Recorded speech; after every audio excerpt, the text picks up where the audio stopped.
오늘 27장의 말씀은 마치 축복을 가운데 놓고 말하자면 쟁탈전을 벌인다. 그러한 한 가족의 이야기를 볼 수 있습니다. 그 가족은 다름 아닌 이삭의 가족이죠. 아버지 이삭은 지금 맏아들 에서에게 축복을 주고 싶어 합니다. 그리고 어머니는 작은 아들 야곱에게 그 야곱이 축복을 받기를 원하고 있어요. 또 맏아들 에서는 그 축복이 당연히 자신의 것이라 생각하고 이제 그 축복을 받을 기대를 하고 있죠. 또 반면에 둘째 아들 야곱은 어머니의 도움을 받아서 맏아들이 받게 되어 있는 그 복을 이제 아버지 이삭으로부터 실질적으로 받게 된다. 이것이 오늘 27장의 말씀입니다. 그리고 이제 이 27장의 말씀은 이제 앞으로 펼쳐질 야곱의 인생 가운데서 하나님께서 어떻게 야곱을 통해서 역사하셨는가를 쭉 볼 수 있는 하나의 서론과 같은 말씀이라고 말씀을 드렸어요. 그래서 오늘 이 네 가족의 면면을 한번 우리가 좀 살펴보기를 원해요. 먼저 아버지 이삭을 한번 보도록 하겠습니다. 이삭은 우리가 잘 아는 대로 믿음의 조상들 가운데 한 명이라고 말씀을 드렸죠. 그리고 지난주에도 말씀을 드렸지만 이삭은 이 그랄 땅에서 목자들에게 이리저리 밀려다니면서 우물을 파고 또 그 우물들이 이삭에게는 어떻게 보면 고난의 시간이라고 보이지만 사실은 그 우물을 파는 그 시간이 결과적으로는 축복의 우물이 되었다라고 말씀을 드렸어요. 이삭이 실수도 있었어요. 그리고 그 우물 때문에 힘든 시간을 보내기도 했습니다. 그러나 결국은 어떻게 됐어요? 하나님께서 아브라함에게 주신 그 축복을 이어받는 것은 이삭이 그 하나님의 약속을 이어받았다 하는 것이죠. 그런데 오늘 27장, 창세기 27장 전반부에 보면 이렇게 믿음의 사람, 믿음의 조상 중에 한 명인 이삭의 모습은 온데간데 없고 사실 이삭의 모습은 이런 믿음의 모습이 아닌 것 같다 하는 것이죠. 이삭과 리브가가 지금 결혼한 후에 20년이나 아이를 낳지 못하고 있었어요. 그리고 이삭은 그 아내 리브가를 위해서 하나님께 간절히 기도했어요. 하나님께서 이삭의 기도를 들으시고 은혜를 주셔서 그의 아내 리브가가 이제 쌍둥이를 임신하게 되었었죠. 그리고 이제 이삭은 그 아내 리브가가 쌍둥이를 임신했을 때 엄마 뱃속에서 싸우는 그 아들들 때문에 그 아내 리브가가 고생했던 것을 다 알고 있습니다. 그리고 또한 리브가도 그 일을 통해서 하나님께 기도했어요. 그리고 하나님께서 리브가에게 응답하셨죠. 그래서 우리가 25장 23절에 보면 두 국민이 내 태중에 있구나. 두 민족이 내 복중에서부터 나누이리라. 이 족속이 저 족속보다 강하겠고 큰 자가 어린 자를 섬기리라. 물론 오늘 27장의 말씀은 이 말씀을 리브가가 하나님께로부터 받은 후에 굉장히 오랜 시간이 흐른 다음의 말씀입니다. 아이들은 그때 엄마 뱃속에 있던 아이들은 자라서 이제 77세가 되었다고 말씀을 드렸죠. 또 이삭도 137세나 되었어요. 오랜 시간이 흐른 거예요. 그럼에도 불구하고 지금 이삭은 믿음의 사람이라고 하기에는 좀 뭔가 부족해 보이는 그러한 일들을 계획하고 있다는 거죠. 무슨 일을 계획하고 있어요? 에서를 맏아들로서 축복하는 일이에요. 분명히 리브가를 통해 들어서 알고 있습니다. 하나님의 뜻을 알고 있는 이삭이에요. 큰 자가 어린 자를 섬기리라. 뿐만 아니라 어느 날 야곱에게 들었는데 에서가 자기에게 팥죽 한 그릇 얻어먹고 장자의 명분을 팔았다고도 이야기를 들었어요. 그리고 에서는 하나님을 믿는 사람과 결혼하는 것이 아니라 햇사람의 딸들과 결혼을 해서 지금 이삭과 리브가 부부의 큰 근심이 되었습니다. 그럼에도 불구하고 이삭이 에서를 좋아하는 이유가 한 가지 있었는데 왜 에서를 좋아했어요? 네, 에서는 들에서 사냥을 했는데 이삭이 그 에서가 사냥한 고기를 좋아했다라고 기록되어 있습니다. 그래서 이삭은 오늘 27장에서도 에서에게 복을 주고 싶어 하는지 몰라요. 그러면 이런 이삭의 모습이 믿음의 모습일까요? 아니에요. 믿음의 모습이 아니에요. 하나님의 약속의 말씀을 이어나가는 그런 믿음의 사람의 모습이 아니라는 거예요. 지금 하나님의 언약의 관점에서 보면 이삭이 그랄 땅에 가서 자기 아내 리브가를 아내가 아니라 누이라고 했던 그 상황보다 사실은 지금 이 상황이 훨씬 더 큰 잘못을 하고 있는 것으로 보여요. 하나님의 언약이라는 그 관점에서만 보면. 왜 그럴까요? 이삭은 분명 믿음의 조상 중 한 명인데 이삭도 하나님을 2번씩이나 직접 했어요. 하나님께서 2번이나 이삭에게 나타나셨고 하나님의 약속의 말씀을 직접 이삭에게 말씀하셨어요. 내 자손을 하늘의 별과 같이 번성하게 하리라. 내가 너와 함께하리라. 두려워하지 말라. 이 말씀을 주셨었는데 지금 이삭의 모습은 믿음의 모습이 아니라 믿음의 모습과는 거리가 먼 모습이라는 거죠. 그럼 왜 그럴까? 금요일 날도 말씀을 드렸지만 두려움 때문에 그렇다는 거죠. 두려움 때문에. 왜 두려움 때문이에요? 한번 보시면 지금 이삭의 나이가 몇 살이라고 그랬어요? 137세. 그리고 35장 28절에 보면 이삭은 180세에 죽었다라고 돼 있어요. 그러니까 지금 이삭의 나이가 137세인데 그러면 앞으로도 한 43년을 더 살았다는 거예요. 43년의 세월을 더 살게 되는데 이제 137세에 불과한 이삭이 왜 지금 자신의 죽음을 걱정하고 있는 것일까? 물론 이삭의 나이가 어린 나이는 아니에요. 그리고 현실적으로도 이삭의 눈이 어두워져서 잘 보지 못한다라고 성경은 말씀하고 있어요. 그렇긴 해도 죽음을 걱정하기에는 아직도 정정한 이삭이에요. 2절에 보니까 내가 이제 늙어 어느 날 죽을는지 알지 못하니. 지금 이삭의 건강 상태가 이 정도는 아닐 것 같아요. 바로 뭐 죽음을 앞둔 사람처럼 보이지는 않는데 마치 이삭은 지금 죽음을 앞둔 그런 사람처럼 이야기하고 있다는 거죠. 왜 그럴까? 금요일 날도 저희가 말씀을 드렸지만 그 이유는 이스마엘 때문에 그래요.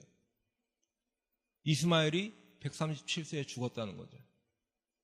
이스마엘은 자신의 이복형이에요. 이스마엘은 이삭의 이복형이죠. 뭐 둘 사이가 그다지 친하지 않았는지는 모르지만 그렇다고 무슨 원수처럼 나쁜 관계도 아닌 것으로 보여요. 지금 이 당시에는. 그래서 아버지 아브라함이 죽었을 때 함께 장례를 치를 정도는 됐다는 거죠. 그런데 그 이스마엘이 137세에 죽었어요.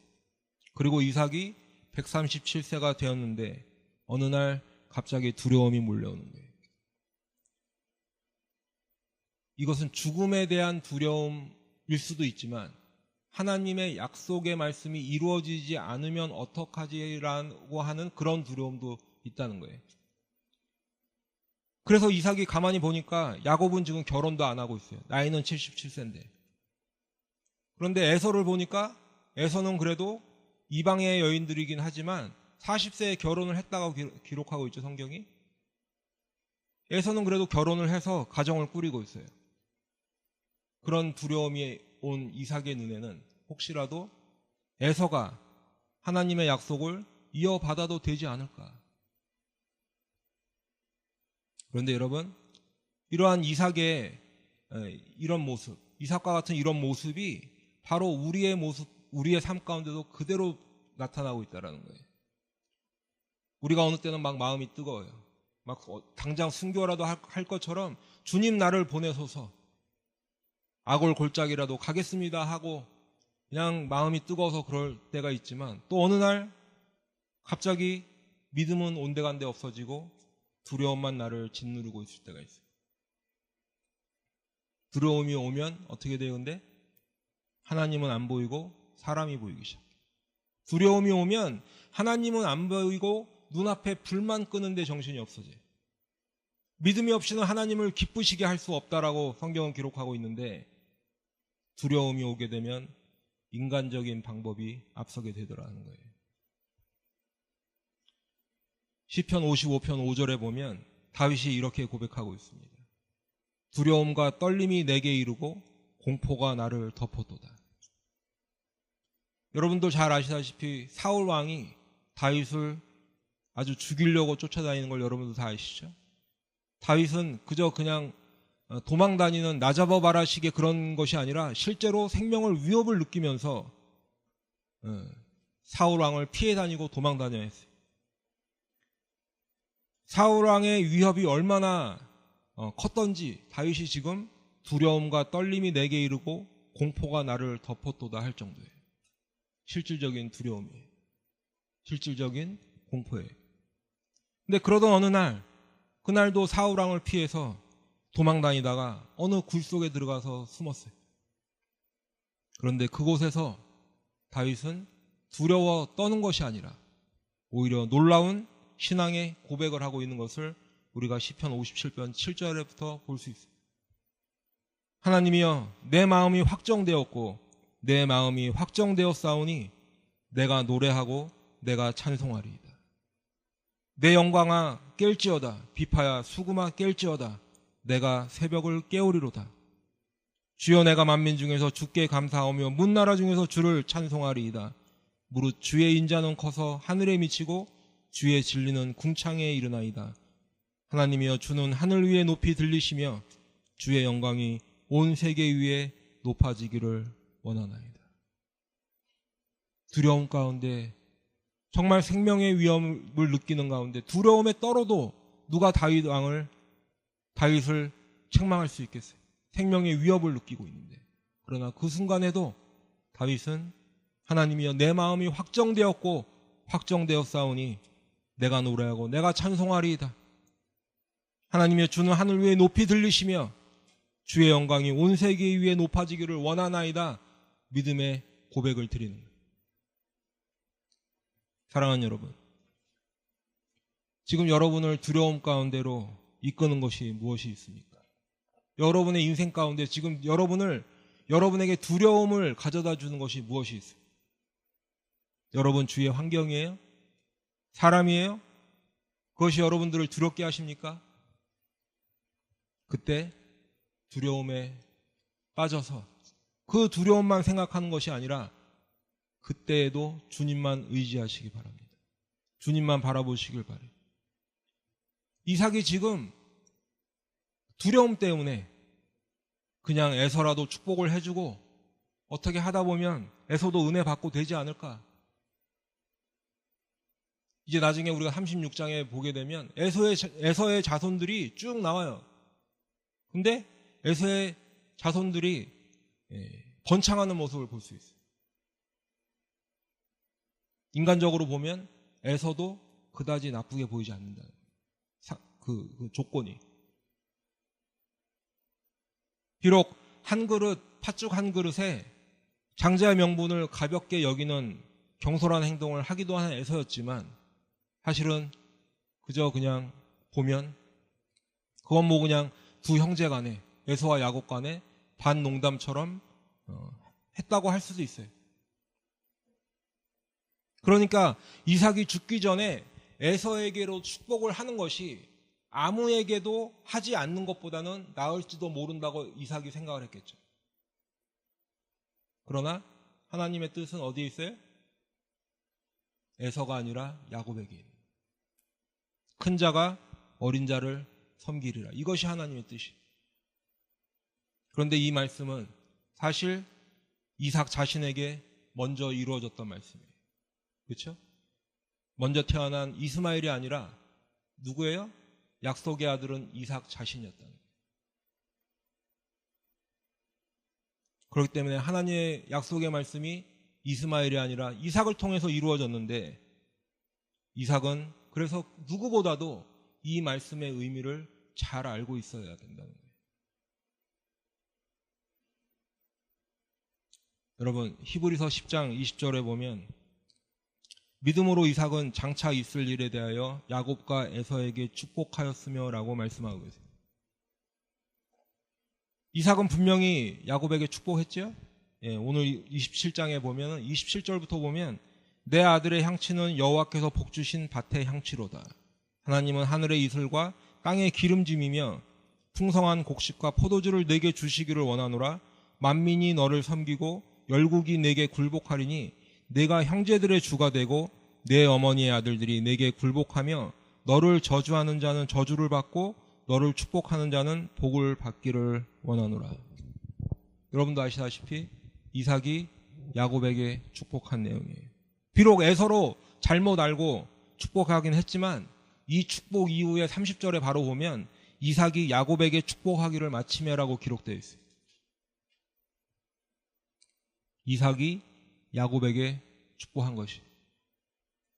그런데 한 가지 이상한 것이 조금 전에 우리가 히브리서 11장 20절에서 봤듯이 이삭이 야곱과 누구에게 축복했다고 그래요? 네, 에서에게도 축복했대요.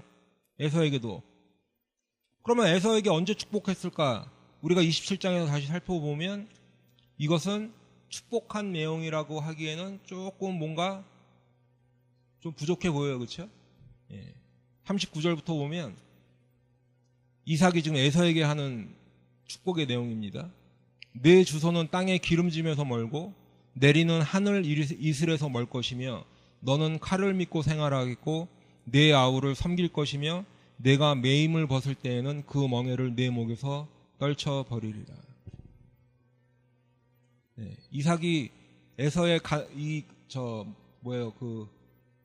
간청 때문에 축복을 하긴 하는데 내용이 완전히 축복의 내용은 아니고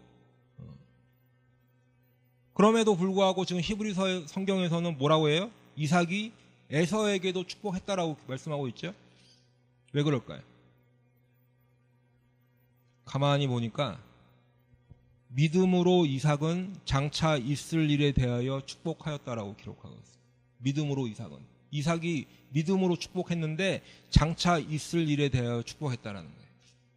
그러니까 이삭은 지금 단순히 그 두 아들을 앉혀놓고 한 명씩 무슨 듣기 좋은 말, 귀에 듣기 좋은 말, 아니면 덕담을 하려고 부른 것이 아니라 뭘 했다? 축복을 했다는 거예요. 예, 장차 있을 일에 대하여. 무슨 말이에요? 이제야 이삭은 하나님께로부터 받은 예언의 말씀을 선포하는 거예요. 조금 전까지 두려움에 있던 이삭, 그래서 에서에게 축복하려고 했던 이삭이 아니라 이제 하나님의 말씀을 선포하기 시작했어요. 누구에게요? 야곱과 에서 모두에게. 그리고 그 두 아들을 통해서 이루어지게 될 두 민족을 향해서 이삭이 말씀을 선포하고 있는 거예요. 그래서 성경은 이삭이 믿음으로 이 일을 행했다고 기록하고 있어요. 처음 이삭은 에서에게 축복하려고 했죠. 그러나 그것이 야곱인 줄을 깨닫고 자기가 축복을 준 장본인이 에서가 아니라 야곱인 것을 깨닫고 하나님의 말씀을 떠올렸을 거예요. 하나님의 말씀이 그대로 이루어지는 것을 상기했을 거예요. 그래서 이삭이 심히 크게 떨었다라고 기록하거든요. 자신이 축복한 사람이 에서인 줄 알았는데 그 축복한 사람이 야곱인 것을 깨닫고 하나님의 말씀이 그대로 이루어지는 것을 이삭이 깨달았겠죠. 그러고 나니까 심히 크게 떨 수밖에 없는 거예요. 두 번째로 이제 리브가를 한번 만나봅시다. 어떻게 보면 지금 27장에서 모든 일을 주도적으로 계획하고 행하고 있는 사람이 누구예요? 리브가예요. 리브가. 보통 우리가 지금까지 들어온 바에 의하면 이 리브가가 오늘 27장에서 한 일들을 어떻게 평가하는가 보면 어떤 계략이나 속임수 같은 뭔가 부정적인 의미를 가지고 있는 말들로 리브가를 평가하는 것을 우리가 들을 수 있어요. 그런데 이 리브가의 행동들이 단순히 그저 그렇게 계략이라든가 아니면 속임수처럼 그렇게 부정적으로 폄하해도 되는 것일까? 낮게 평가해도 되는 것일까? 우리가 한번 생각해 보길 원해요. 먼저 보면 오늘 리브가는 이삭이 에서에게 하는 말을 들었어요. 그리고는 바로 야곱을 부릅니다. 그리고 얼른 염소떼에 가서 좋은 염소 새끼 2마리를 끌고 오라고 해요. 그러면 아버지가 좋아하는 별미를 내가 만들어 줄 테니까 너는 그것을 가지고 아버지에게 가서 잡수시도록 하고 그리고 아버지에게 축복을 받으라는 것이죠. 리브가는 그러면 왜 이삭의 그 의지와는 다르게 에서가 아니라 야곱이 축복을 받도록 이런 생각을 해냈을까요? 그냥 단순히 에서가 데리고 온 며느리들이 마음에 안 들어서 그랬을까요? 아니면 에서는 매일 사냥한다고 밖에 나가 들로 나가 돌아다니는데 야곱은 조용한 사람이라서 장막에 늘 엄마와 거주했기 때문에 야곱이 조용한 사람이고 장막에 거주했다는 말씀의 의미가 그런 의미가 아니라고 우리가 25장에서 이미 살펴봤죠? 그러면 왜 그랬을까요? 리브가는. 분명 리브가가 하는 일이 위험을 감수하고라도 하는 일이에요. 왜 그랬을까? 이유가 뭘까요? 네. 야곱이 하나님의 아버지의 축복을 받도록 일을 꾸미는 데는 분명히 이유가 있는데 그 이유가 뭔고 하니 바로 하나님의 말씀에 있다는 거예요. 하나님의 약속의 말씀. 어떤 하나님의 말씀이에요? 리브가가 아이들을 임신했을 때 받았던 하나님의 말씀이에요. 분명히 25장 23절에 보면 여호와께서 그에게 이르시되라고 기록하고 있어요. 여호와께서 하나님께서 리브가에게 직접 말씀해 주신 거예요. 뭐라고 하셨어요? 두 국민이 내 태중에 있구나. 두 민족이 내 복중에서부터 나누이리라. 이 족속이 저 족속보다 강하겠고 큰 자가 어린 자를 섬기리라. 리브가는 77년 전에 이 말씀을 받았어요. 비록 오랜 시간이 흘렀어요. 그러나 리브가는 자신이 임신했을 때 쌍둥이를 배에 가졌을 때 하나님께 들은 그 말씀을 한순간도 잊을 수 없는 것이에요. 아이들이 자라나요? 그 아이들을 돌보며 지켜볼 때마다 하나님께서 자기에게 해주신 이 말씀을 떠올렸을 거예요. 그런데 자라나는 아이들을 가만 보니까 에서는 점점 하나님의 말씀과는 상관이 없는 삶을 살아요. 하나님의 말씀에는 관심이 없어요. 그저 들로 다니며 자신이 하고 싶은 일들을 하고 사는 에서예요. 그러다가 이방 여자를 만나 결혼을 하고 그러고 나서는 하나님과는 더욱 멀어지는 삶을 살고 있어요. 믿음의 삶을 사는 것이 아니라 세상 사람들과 똑같은 방식의 삶을 살고 있어요. 반면에 야곱은 양들을 치며 목자의 삶을 살고 있어요. 하나님을 의지하고 말씀 안에서 살아가려고 하는 야곱을 보고 있어요. 당연히 리브가의 마음은 어디로 향할까요? 야곱에게로 향하는 거예요.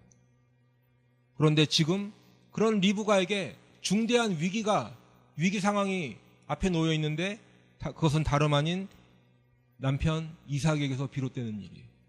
뭐예요? 이삭이 지금 축복을 한다고 아들을 불렀는데 그 축복을 한다고 부른 아들이 에서가 아니라 야곱이 아니라 에서에게 축복을 한대요. 리브가 입장에서 보면 하나님의 언약의 말씀은 시집와서 그 시아버지인 아브라함에게도 들었어요. 아브라함에게만 들은 것이 아니라 남편 이삭에게도 들었어요. 하나님께서 어떻게 역사하시고 어떻게 약속하셨는지 그 이야기를 들었을 거예요. 그것뿐만 아니라 자기 자신도 리브가 자신도 하나님께서 말씀을 주셨는데 그리고 그 말씀을 당연히 이삭에게도 나누었겠죠. 그런데 지금 이삭이 에서를 축복하겠대. 리브가는 지금 일을 바로잡고 그렇게 하기에는 너무 시간이 촉박해요. 이미 에서는 들로 나갔어요. 앞뒤 잴 것 없이 야곱을 불러서 일을 꾸미는 거예요. 지금 리브가의 이 방법이 맞다 틀리다 그 문제를 말씀드리려는 것이 아니라 리브가는 지금 어떻게 하면 하나님의 말씀이 이루어지게 할까? 거기에만 관심이 있다는 거예요. 어떻게 하면 에서가 아니라 야곱이 축복을 받게 될까? 그거에만 집중하고 있다는 거예요. 리브가는 지금 천국을 침노하는 사람에 비유할 수 있다는 거예요. 마태복음 11장 12절에 보면 세례 요한의 때부터 지금까지 천국은 침노를 당하나니 침노하는 자는 빼앗느니라 기록하고 있어요. 리브가의 모습이 이렇다는 거예요. 다음으로 야곱을 한번 만나보겠습니다. 야곱은 축복의 당사자이죠. 그러면서 동시에 오늘 27장에서는 어머니 리브가와 한 마음으로 움직이고 있는 야곱을 볼 수 있어요. 지난번에는 에서에게 장자의 명분을 팔라고 했는데 오늘은 에서로 변장을 하고 아버지의 축복을 받았어요. 지난번 그 장자의 명분을 팔라고 할 때는 야곱의 주도로 에서와 딜을 했어요. 그런데 오늘은 아버지의 축복은 어머니 리브가의 주도로 지금 아버지를 찾아가는 야곱이에요. 야곱은 지난번 25장 때 말씀을 드렸듯이 우리가 생각하는 것처럼 그런 마마보이나 아니면 또 남을 잘 속이는 그런 대표적인 인물로 보면 안 된다는 거예요. 야곱도 믿음의 조상이라고 제가 계속 말씀을 드리죠. 그리고 이스라엘이라는 이 나라의 이름은 야곱에게 주어진 이름이에요. 다시 말씀드리면 이스라엘이라는 나라는 바로 야곱의 집이라고 불러도 된다는 말이에요. 실제로 오늘 27장에 보면 리브가가 야곱에게 아버지의 축복을 받기 위해 이러이러하라고 말을 하니까 야곱이 걱정하는 게 하나 있어요. 그게 뭐예요? 아버지의 눈에 속이는 자로 보일지라 복은 고사하고 저주를 받을까 하나이다. 야곱은 속이기를 즐겨하는 사람이 아니라 오히려 그 속이는 사람으로 보이는 것을 걱정하는 사람이라는 거예요. 그런데 보면 야곱이 아버지의 눈에라는 표현을 써요. 아버지 이삭의 눈이 어두워서 잘 보지 못한다고 성경은 기록하고 있는데 지금 야곱이 하는 말이 아버지의 눈에 속이는 자로 보일지라라고 기록하고 있다는 거예요. 그뿐 아니라 이 속이는 자라고 할 때 이 속이는이라는 히브리 단어 타라는 단어인데 이 타라는 단어는 조롱하다, 모욕하다, 속이다 이런 의미가 있다는 거예요. 그러니까 지금 야곱은 아버지의 눈이 어두워서 잘 보지 못하는 이 상황을 이용해서 아버지 이삭을 속이는 것이 아버지를 조롱하는 것은 아닐까, 아버지를 모욕하게 되는 것은 아닐까 염려하고 있는 것이죠. 야곱은 아버지를 조롱하지 않으려고 하는 사람이에요. 야곱은 아버지의 약점을 이용해서 조롱하지 않으려는 사람이에요. 그러나 그럼에도 불구하고 결과적으로는 어떻게 했어요? 아버지를 속이는 방법을 택하게 되었죠. 야곱이 어머니 리브가의 계획에 동의했고 그리고 아버지 이삭에게로 갔어요. 우리가 여기서 알 수 있는 것은 뭐예요? 하나님께서 약속하셨을 때 인간은 그것을 기다리지 못하고 내가 뭔가를 해보려고 하는구나 하는 것을 우리가 알 수 있어요. 아브라함도 이삭을 기다리지 못하고 이스마엘을 얻게 되었죠. 지금 야곱과 리브가도 하나님의 약속의 말씀을 기다리지 못하고 자기의 열심으로만 일을 이루려 하고 있다라는 거예요. 분명히 하나님의 약속의 말씀이 주어졌잖아요. 그렇죠? 큰 자가 어린 자를 섬기리라. 그러면 그걸 이루시는 분이 누굴까요? 하나님이 이루실 거예요. 그런데 하나님의 때를 기다리지 못하고 당장 눈앞의 결과를 내려고 할 때 어떤 일이 벌어지면 하면 이런 일들이 일어나게 된다는 거예요. 우리 인생 가운데도 그런 일이 많이 있어요. 하나님의 때를 기다리지 못하는 일. 그런데 이 일 후에 리브가가 야곱을 자신의 오라버니 라반에게로 떠나보내면서 그저 몇 날 동안 떨어져 있으면 내 형의 화가 풀리면 다시 볼 거라고 생각했는데 리브가는 야곱을 더 이상 보지 못했어요. 성경에 야곱이 리브가를 다시 만났다라는 기록이 없어요. 그리고 야곱도 자신의 표현대로 험악한 세월을 보내게 되는 것이에요. 우리들의 인생 가운데도 이런 일은 얼마든지 일어날 수 있어요. 더군다나 하나님께 기도하고 응답 받았다고 생각이 들 때는 어때요? 그게 더 커지는 거예요. 우리는 당장 내 눈앞에서 뭔가 해결이 되는 것을 원해요. 뭔가 이루어져야 돼요. 기다리지를 못한다는 거예요.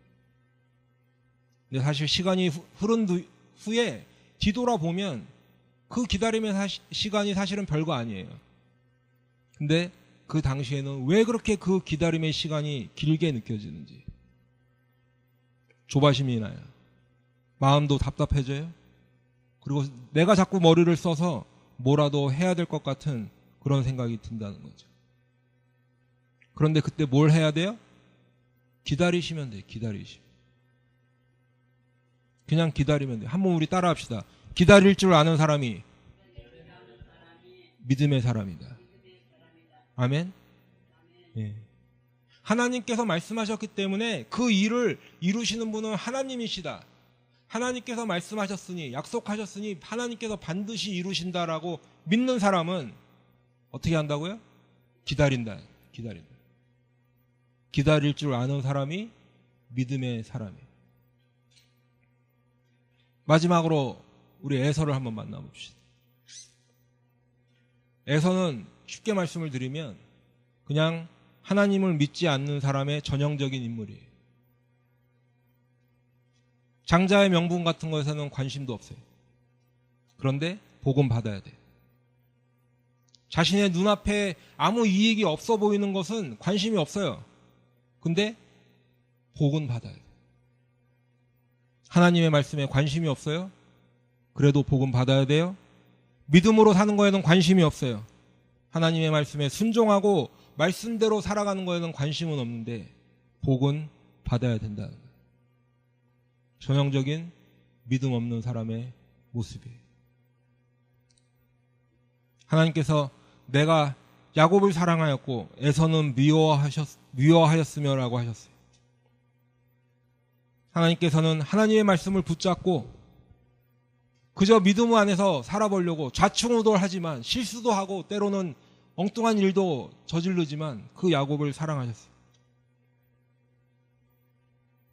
그런데 하나님의 말씀에 관심도 없고 하나님을 믿지 않는 불신앙의 사람에서는 미워하시는 거예요.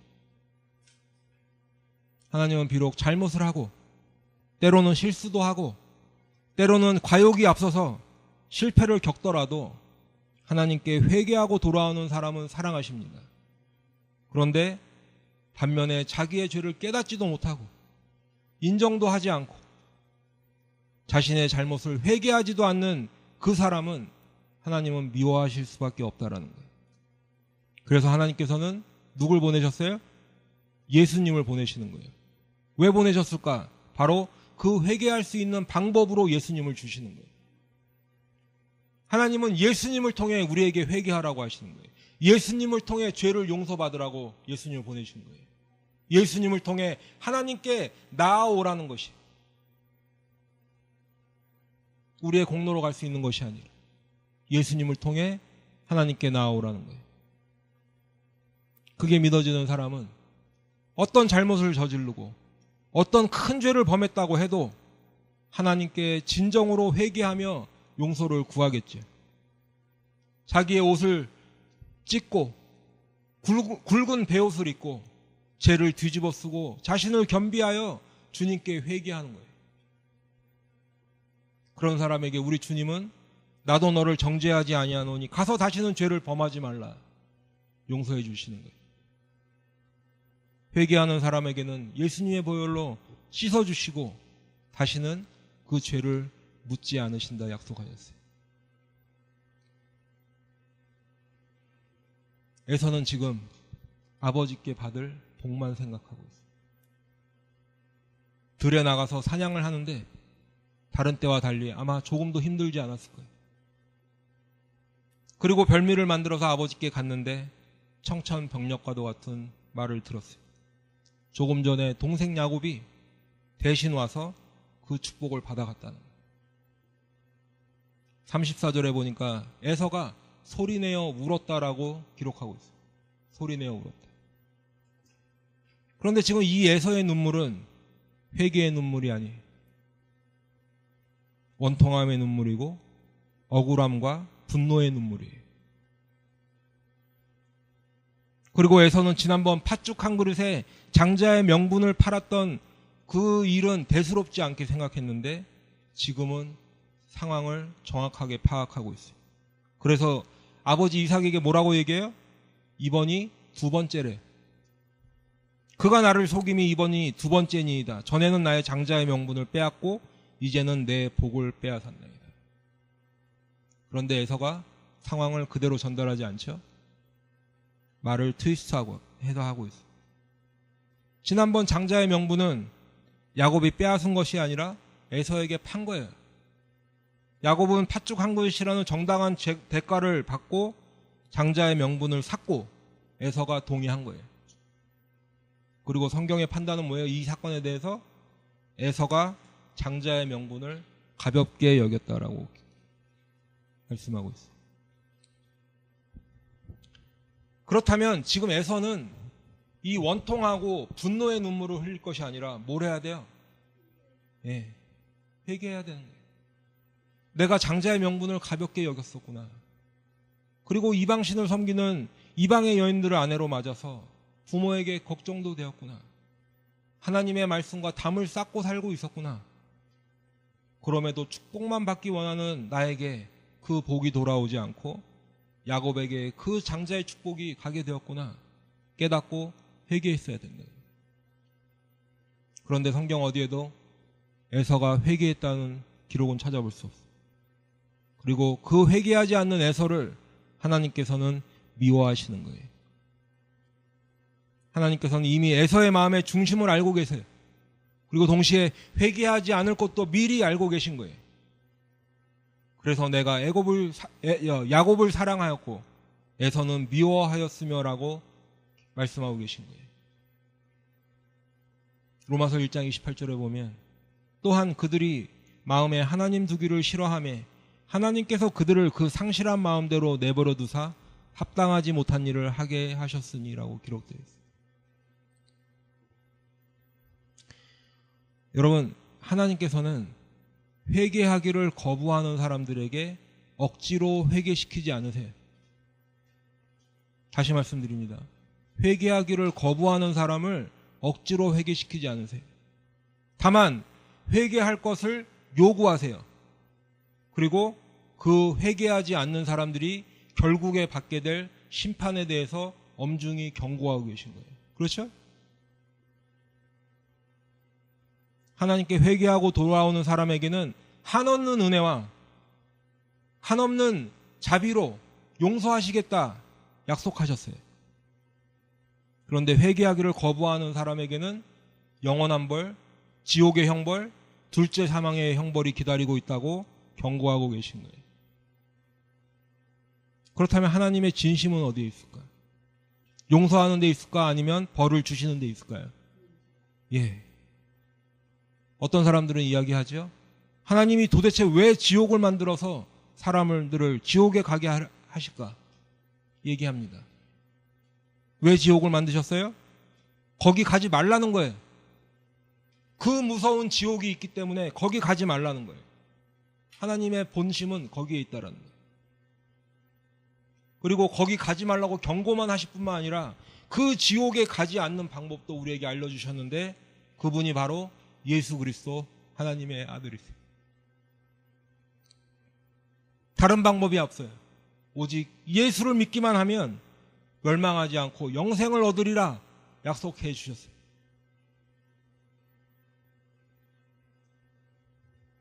에서는 오늘 38절에도 보니까 소리를 높여 울었다고 되어 있어요. 이 38절의 울음은 생떼의 눈물이에요. 억지의 눈물이에요. 지금 당장 에서가 기대했던 대로 그 상황을 바로 잡아 놓으라는 거죠. 그런데 여러분, 이 상황을 히브리서 12장 16절 17절에 이렇게 말씀하고 있어요. 음행하는 자와 혹 한 그릇 음식을 위하여 장자의 명분을 판 에서와 같이 망령된 자가 없도록 살피라. 너희가 아는 바와 같이 그가 그 후에 축복을 이어받으려고 눈물을 흘리며 구하되 버린 바가 되어 회개할 기회를 얻지 못하였느니라. 그가 그 후에 축복을 이어받으려고 눈물을 흘리며 구하되 버린 바가 되었다. 그래서 회개할 기회를 얻지 못했다. 여러분, 얼마나 무서운 말씀입니까? 성경이 지금 엄중하게 경고하고 있어요. 회개도 할 수 있을 때가 있다라는 거예요. 아멘. 그리고 그 기회가 주어졌을 때 할렐루야, 하나님께서 나에게 기회를 주시는구나, 회개하고 돌아오라는 거예요. 성경은 벌을 주려고 하는 것이 아니라 지금이라도 회개하고 돌아오라는 거예요. 거기에 하나님의 뜻이 있다는 거예요. 에서와 같이 하다가는 회개할 기회조차 얻지 못한다는 거예요. 조금 전에도 말씀을 드렸지만 하나님은 지금도 우리가 다 회개하고 하나님께 돌아오기를 바라고 계세요. 그래서 예수님을 이 땅에 보내주신 거예요. 예수님이 이 땅에 오신 목적이 뭐예요? 자기 백성을 그들의 죄에서 구원하러 오셨어요. 우리를 용서하시려고 하나님의 아들 예수님이 하늘의 영광 다 버리고 이 땅에 오셔서 십자가를 지신 거예요. 그러니까 하나님께 회개하지 않는다는 것은 어떻게 보면 하나님께 대한 신성모독이에요. 왜 그래요? 성경은 이 땅의 모든 사람이 다 죄인이라고 선언하고 있는데 하나님께 회개하지 않는다는 것은 무슨 의미가 있어요? 나는 죄인이 아니라는 거죠. 그리고 동시에 하나님이 내가 죄를 짓고 회개하지 않는다고 한들 하나님께서 나를 심판하실 능력이 있겠냐 하는 거예요. 그러니까 회개하지 않는 거죠. 내가 죄인임을 깨닫는 사람은 회개하겠죠? 하나님만이 나를 용서하시고 그 예수 그리스도를 믿는 사람에게는 지옥 형벌을 내리시지 않는 분이시구나를 깨닫는 사람은 하나님께 회개하겠죠. 근데 그게 안 믿어지니까 회개하지 않는 거예요. 만일 그 방법이 지금 그 방법만이 유일한 방법이라고 믿는 사람은 회개할 거 아니에요. 여러분 지금 버스를 기다리고 있는데 저 버스가 막차다 생각하면 문에 매달려서라도 가지 않겠어요? 그 하나님께서 기회도 주시고 회개할 방법도 주셨는데 하나님께 회개하지 않는 사람은 어떤 사람이에요? 믿음이 없는 사람이에요. 하나님 앞에서는 죄를 짓지 않는 사람이 믿음이 있는 사람이 아니라 죄를 짓지 않아서 믿음이 있는 사람이 되는 것이 아니라 회개하고 주님께 용서해달라고 은혜를 구하는 사람, 그 사람이 믿음의 사람이라는 거예요. 그리고 하나님은 그런 사람을 용서하시고 그런 사람을 의롭다고 불러주신대요. 이제 말씀을 맺도록 하겠습니다. 사랑하는 우리 성도 여러분, 오늘 27장을 통해서 우리는 한 가족이 동일한 하나님의 말씀 가운데 어떻게 반응하는가를 한번 살펴보았어요. 동일한 하나님의 말씀이 들려도 그 사람들의 반응은 제각각이에요. 여러분은 어떠세요? 우리를 한번 돌아보는 시간이 되길 원해요. 여러분은 오늘 비록 믿음의 사람이지만 순간 작은 두려움 때문에 믿음의 반응을 하지 않고 인간적인 실수를 저지르는 이삭과 같지는 않으십니까? 아니면 하나님께 대한 열심이 있어요. 그런데 그 하나님의 때를 기다리지 못해서 내 생각, 내 경험을 믿고 내 방법대로 하는 리브가와 야곱과 같지는 않으십니까? 아니면 아예 하나님의 말씀에는 관심도 없어요. 장자의 명분 같은 것은 그저 가볍게 여기지만 자기에게 돌아올 이익은 어떤 것인가? 그 복만 생각하고 하나님께 회개하지 않고 생때만 쓰는 그런 에서와 같지는 않으십니까? 우리 이 시간 한번 우리 자신을 한번 돌아보길 원해요. 나의 모습은 어떤 모습일까? 여러분, 하나님께서 우리를 향해 회개하라고 하실 때가 사실은 그때가 축복의 시간이고 은혜의 시간인 줄 믿으시기 바랍니다. 성경은 분명히 그 기회가 영원히 있지 않다고 말씀하고 계셨어요. 그리고 그 기회가 없어지기 전에 우리에게 회개하고 하나님의 은혜로 죄사함을 받으라고 우리에게 권면하고 있어요. 이제 여러분은 어떤 결정을 하시렵니까? 이제 여러분의 선택은 어떤 선택을 하실 겁니까? 제가 바라는 것은 오늘 말씀을 듣는 여러분과 또 전하는 저가 모두 다 하나님께서 주신 이 기회를 꽉 붙잡으시길 바랍니다. 이 은혜의 기회를 꽉 붙잡으시길 바라요. 그것이 우리가 사는 거예요. 내가 의인이라고 스스로 여기는 것이 우리를 살리는 것이 아니라 내가 죄인임을 깨닫고 주님 앞에 나아가 회개하는 것이, 예수님의 보혈을 의지하여 회개하고 나아가는 것이 우리가 살 길이라는 거예요. 그래서 이 자리에 모인 저와 여러분이 다 그 하나님의 구원의 은혜를 받기를 간절히 축원합니다. 그래서 영원한 그 생명의 복, 영생을 다 소유하는 저와 여러분이 되시기를 간절히 축원합니다. 이 시간 한번 기도하겠습니다.